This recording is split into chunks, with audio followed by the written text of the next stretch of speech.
Hi, today I will show you how to create Inpainting in FLUX in ComfyUI. Few words before we start, you can test the Inpainting in Draw app. Draw app available both for iPhone and iPad. You do not need ComfyUI, just download the app and it will be available there. So before we start, just remember to update ComfyUI, go into the manager and click here on Update ComfyUI. And also you need to download all the weights. I will link all the details in the description. You will find all the links, where to download everything, where to put it. Everything will be in the description. So let's get started. First of all, we need to load diffusion model, and that's basically just load diffusion model. Here you just choose Flux one channel. I have FP8. You can also have this one. And weight D type for Mac, it's better to choose default. I don't know why, but with FP8 on Mac it doesn't work for me. It just says like your backend is not compatible, so this one will work. Also, let's go to differential diffusion. This one will help you with inpainting. It's a paper that came out 1 year ago, but it's really helpful with inpainting. And also let's add basic scheduler. So this one will choose simple in scheduler and it will just work. Okay, so just add model here, and now let's connect differential diffusion with the guider. So we're adding basic guider, connect model here, and let's go to the second part of the model is basically clip loaders. So what we need to do, we need to actually load two clips. One will be the smaller clip, and the second one will be a bigger clip. Let's get started. So we are loading dual clip loader. The first one is the large one. It's basically a large language model. It weighs like 5 gigabytes or something, and the second one will be just clip L. So these two clips are better in understanding prompts, at least in theory. Also, if you've seen the Stable Diffusion free paper, they also use multiple clips, so looks like it helps. Sorry, a small thing I noticed, I forgot to add Flux in dual clip loader, so do not forget to do that, and now it's ready to work. Now we are just adding clip text and code connected here.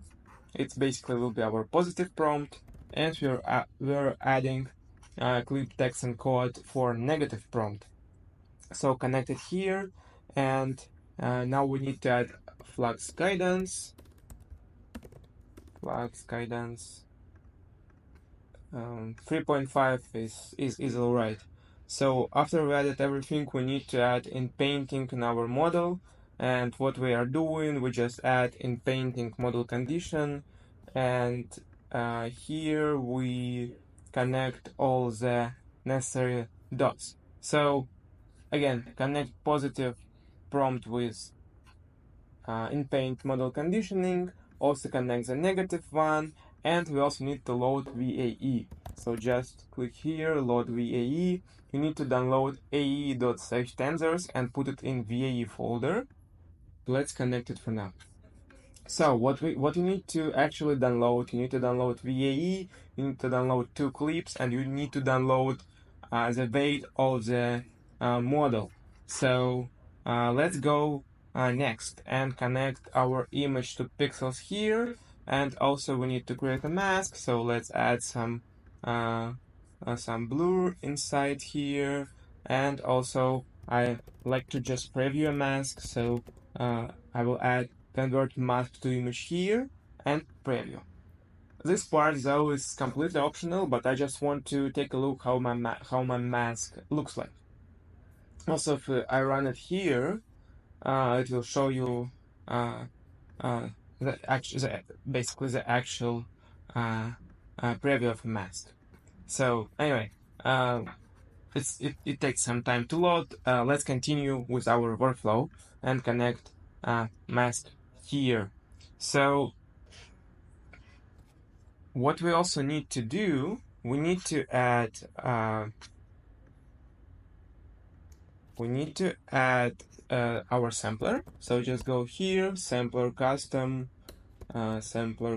advanced, and now we can connect everything. So we're connecting the guider.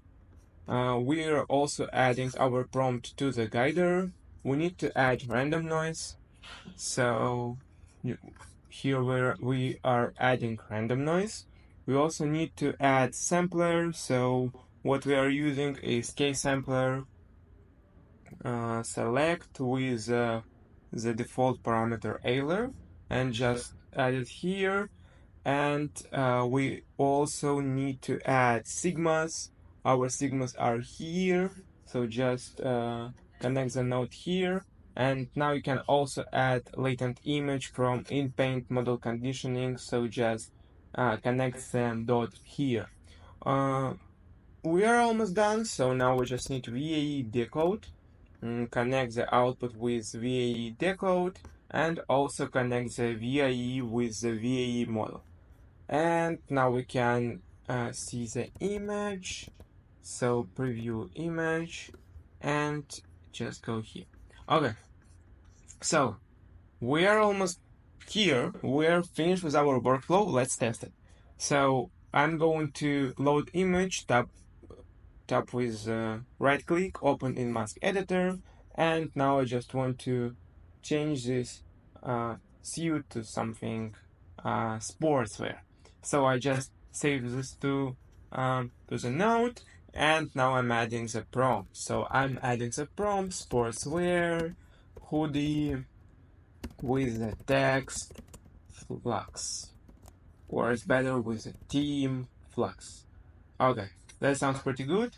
And now let's get started. So yeah, basically this is the preview that I want you to show, and it's running. What I want to say before before the model will be finished, it could take up to many minutes to actually make an inference on your machine. I have Mac on M3 Max chip, and with this Mac it basically takes around 5 minutes to generate something. So on your machine it will be different. That's the first thing. Second thing, FLUX needs 20 or something gigabytes of RAM, I believe, if it's not quantized. So just be sure that you have enough compute to actually do it. Anyway, uh, uh, maybe it will work even on lower amount of RAMs. I'm not sure. Just test it on your machine, right? So we are done, and this is the result. That's pretty cool. Text is okay on both sides. It's also a hoodie, so the prompt is basically understood correctly. And remember the initial image, it was a suit, and now it's a hoodie. I believe like 95% of people will never even understand that it is AI, because it's really hard to understand where it's AI and where it is not AI. Okay, so thanks very much for watching. Let me know what do you think in the comments. See ya.